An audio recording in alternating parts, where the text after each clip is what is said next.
Jadi kami di sini akan berdiskusi tentang kekosongan hukum. Sebelum itu, perkenalkan nama saya Adelia Novianti dengan NPM 2216071020. Saya Lutfi Pratiwi dengan NPM 2216071043.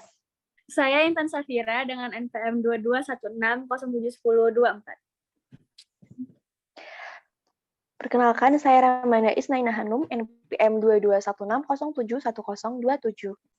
Perkenalkan, saya Alika Salma Melisa, NPM 2216071022. Perkenalkan, nama saya Repa Budi dengan NPM 2216071045. Perkenalkan, saya Zelawati dengan NPM 2216071039. Oke, jadi kami di sini akan berdiskusi tentang kisah seorang pria yang dihukum karena pembunuhan, karena tuduhan pembunuhan dan dieksekusi karena kejahatan tersebut pada bulan September tahun 1952. Jadi awal kisahnya ini terjadi sebuah pembunuhan yang korbannya adalah Lily Volpert.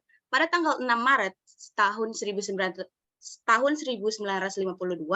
pada pukul 8 malam itu Lily Volpert sebagai seorang penjaga toko dan pemberi pinjaman uang di Boothtown ini, Cardiff ini dibunuh.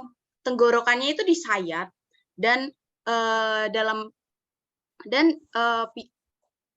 tenggorokan ini tuh disayat pakai pisau cukur dan juga 100 pound sterlingnya itu dicuri dari rumahnya. Nah, karena ada kejadian ini, polisi itu ditekan karena ada laporan dari pihak keluarganya. Polisi ini ditekan untuk bertindak cepat dalam beberapa jam ketika mereka selesai melaporkan mencari seorang pria yang dikatakan sebagai orang yang dituduh ini, yaitu pria Somalia berusia 30 tahun. Setelah mereka diberikan pernyataan dari saksi. Nah, mereka ini melaporkan bahwa mereka melihat Matten ini meninggalkan Volpert toko itu sekitar waktu pembunuhan. Nah, yang jadi saksi utama dan penuntut ini merupakan tokoh sentral dari kasus tersebut. Terus dia memberikan bukti bahwa motifnya ini sendiri tuh lemah buat menuduh Matten ini loh melakukan kejahatan. Kira-kira ya sekitar 3 seminggu kayaknya setelah pembunuhan itu, keluarga Volpert menawarkan hadiah 200 pound sterling untuk informasi. Informasi kalau orang ada yang tahu, ada informasi tentang pembunuhnya ini, mereka bakal diberi uang tersebut. Nah, hal ini mendorong salah satu informan nih yang terkenal di polisi nih, yang namanya May Gray itu maju melaporkan bahwa dia ngeliatin Matten masuk tokonya, lalu keluar membawa seikat uang yang katanya dipakai untuk membeli barang bekas atau pakaian bekas. Nah, katanya ini nih dia nih bilang kalau Matten ini bisa jadi pelakunya, jadi dia suspek Matten ini sebagai pelaku. Nah, dia bersikeras di luar karakter orang Somalia karena dia biasanya kekurangan uang. Nah, terlepas dari bukti cover and Gray ini, kesaksian mata lainnya bertentangan nih. Kayak May Gray ini tuh ngasih tahu kalau Matten ini itu pelaku, tapi ada saksi lain yang berkata bahwa Matten ini bukan pelakunya karena saudara perempuan dari Volpert ini yang berada di tempat tinggal di belakang toko itu, toko yang ditinggali oleh perempuan bernama Volpert ini, mengatakan bahwa dia melihat pria kulit hitam berwajah kulit hitamnya ini kayak penuh itu di pintu toko hanya beberapa saat sebelum kejadian ini. Nah, hal ini juga tidak sesuai dengan gambaran Matten yang Matten ini tuh orangnya sangat kurus dan wajahnya tirus. Jadi kayak nggak sesuai banget sama Matten ini karena Matten ini kan sudah ditetapkan sebagai salah satu pelaku kan. Nah, terus anggota lain dari keluarga Volpert ini juga menggambarkan kalau pelaku sebenarnya itu kulitnya hitam tinggi dan mengatakan bahwa kepalanya ini nih hampir nabrak kusen dari tokonya itu sendiri loh. Jadi deskripsi ini tuh nggak cocok sama sekali sama Matten. Tapi ya ketika polisi ini menggeledah rumah orang Somalia alias si Matten ini 9 hari setelah pembunuhan, mereka ini sama sekali nggak nemuin apapun gitu yang menghubungkan kejahatan antara Matten sama kejadian ini. Nah, alibi ini kan kuat banget loh, karena Metten ini punya saksi lain, yaitu keluarganya sendiri, yang termasuk istrinya, keluarganya, dan 2 temannya. Namun, pada tanggal 17 Maret 1952, Metten justru didakwa melakukan pembunuhan. Polisi ini menduga karena mereka menangkap katanya ada bercak darah di sepatu Metten ini. Nah, terus setelah laporan ini dikatakan bahwa apakah Metten akan menerima atau misalkan mengajukan seorang penegak hukum atau misalnya itu atau pewawancara itu, bukan, maksudnya pengacara. Nah, tapi Metten sendiri ini nggak mau nyewa pengacara karena dia tahu dia ini nggak salah sama sekali loh. Nah, selama itu justru setelah keputusan ini, setelah adanya banyak bukti ini dari keluarga lah, bahkan dari saudara dari korban ini sendiri tuh nggak ngakuin kalau Metten ini pelakunya, tapi Metten tetap dijatuhi hukuman, bahkan di-blame sebagai pelakunya. Nah, selama dalam tahanan polisi pun Metten tampil dalam setidaknya 2 barisan polisi yang dimana keluarga Volpert ini milih mereka tuh. Nah, terus juga ada gadis berusia sekitar 12 tahun kayaknya ya, datang untuk melaporkan bahwa dia melihat korban membukakan pintu untuk seseorang pria berkulit hitam berkumis setelah toko ditutup pada jam 8 malam. Nah, ini kan berarti ada saksi baru nih yang mendeskripsikan dari pelakunya ini sendiri kan. Nah, di sini tuh deskripsinya nggak nyambung sekali gitu sama Metten, karena waktu itu Metten tuh selalu cukuran bersih gitu loh, jadi dia nggak berkumis aslinya itu. Terus si gadis ini tuh ngasih bukti bahwa dia pergi ke kantor polisi Cardiff untuk mencoba mengidentifikasi penyerang dalam parade identitas. Nah, Metten itu adalah satu-satunya pria yang ada di situ. Jadi sebenarnya harusnya susnya kan banyak ya, karena katanya di toko tersebut tuh banyak banget orang berkulit hitam yang masuk sebelum bahkan sesudah dari kejadian ini kan. Nah, tapi di sini yang ada di kantor polisi ini cuma ada satu-satunya si Metten ini loh.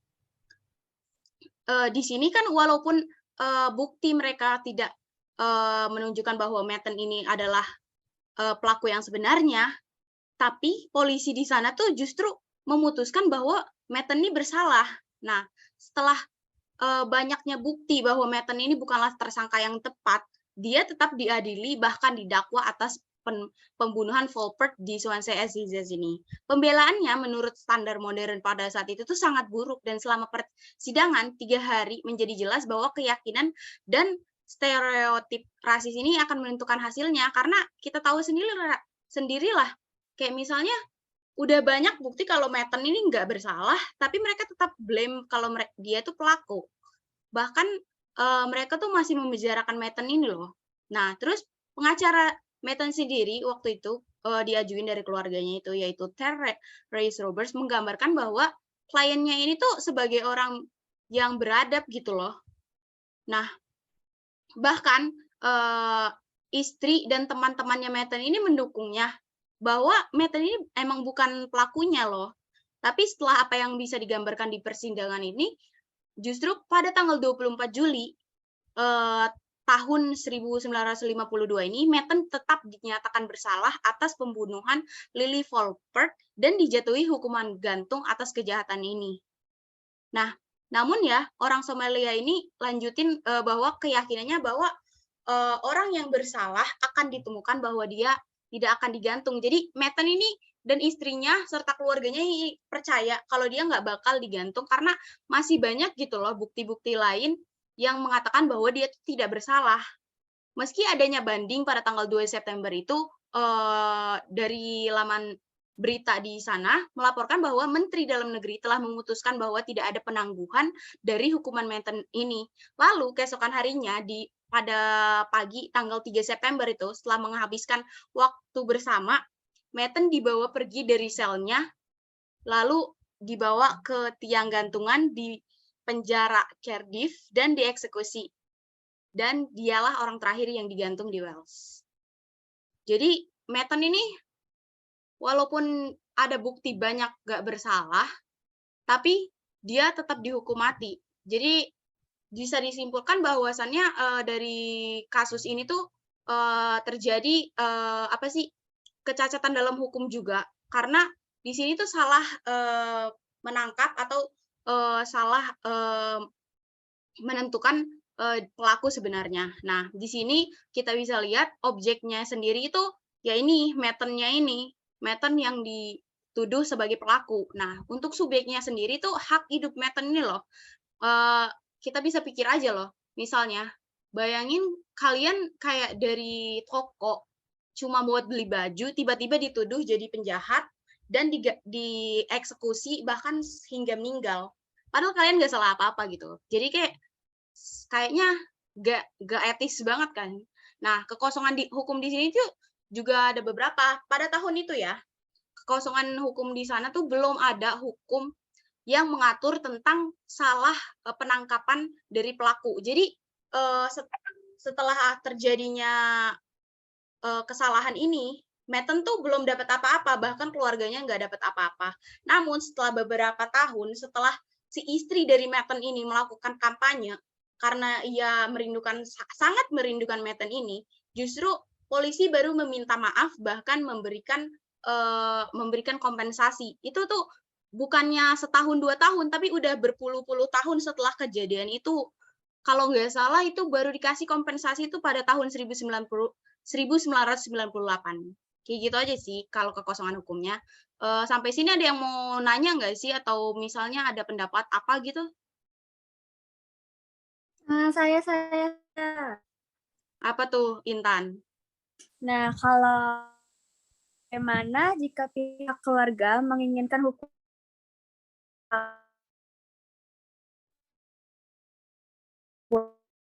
kan? Intan, saya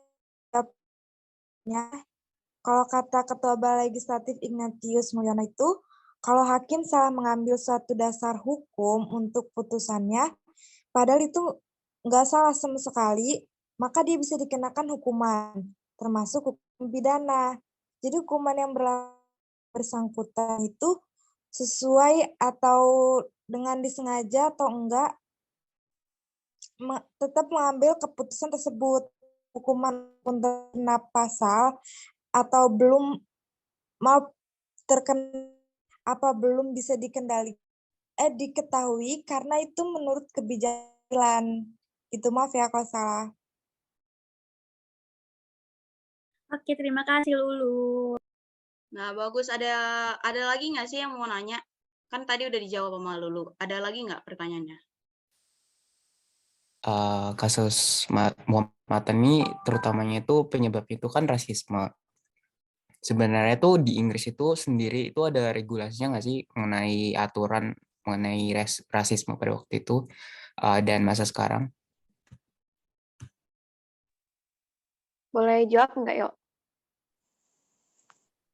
Boleh deh. Boleh. Jadi kalau untuk Ada nanti saat gimana? Enggak. Jadi kalau untuk saat kasus Muhammad Matan itu belum ada regulasi resmi yang ngatur mengenai rasisme di masyarakat, tapi cuman ada kayak penyadaran buat masyarakatnya gitu loh, agar kasus ini tuh tidak terulang untuk yang kedua kalinya gitu. Dan mulailah bermunculan yang berdampak pada isu-isu rasisme seperti gerakan hak-hak sipil Afrika Amerika pada tahun 1955 sampai 1968. Gerakan ini tuh mengacu pada gerakan di Amerika Serikat yang ditujukan untuk melarang diskriminasi rasial terhadap orang Afrika Amerika dan memulihkan hak-hak suara mereka. Artikel ini tuh mencakup fase gerakan antara tahun 1955 dan 1968, khususnya di Amerika Serikat bagian selatan.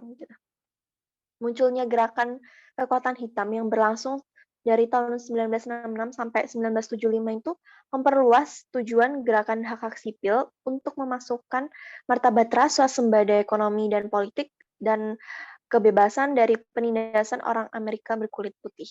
Gitu sih.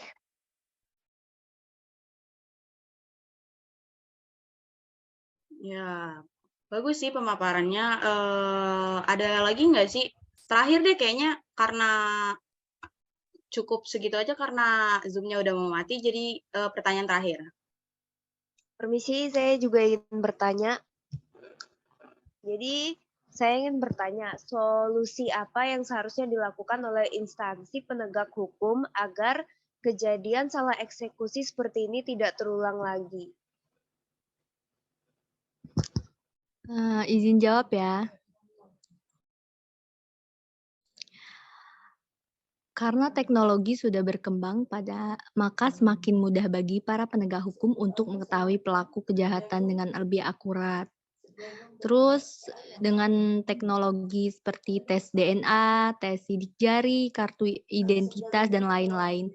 Sekarang penegak hukum dapat mengidentifikasi pelaku dengan lebih akurat dan mudah. Terus tentu saja para penegak hukum harus bersih dari segala tindakan rasisme atau menyudutkan satu golongan. Calon polisi yang diidentifikasikan rasis harus ditolak dari instansi penegak hukum agar keadilan dapat berjalan dengan adil dan baik, sehingga kasus Matan tidak berulang lagi. Gitu aja sih dari saya.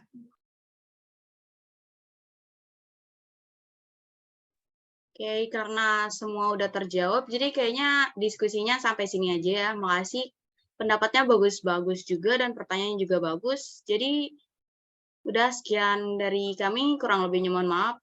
Terima kasih. Wassalamualaikum warahmatullahi wabarakatuh. Dah.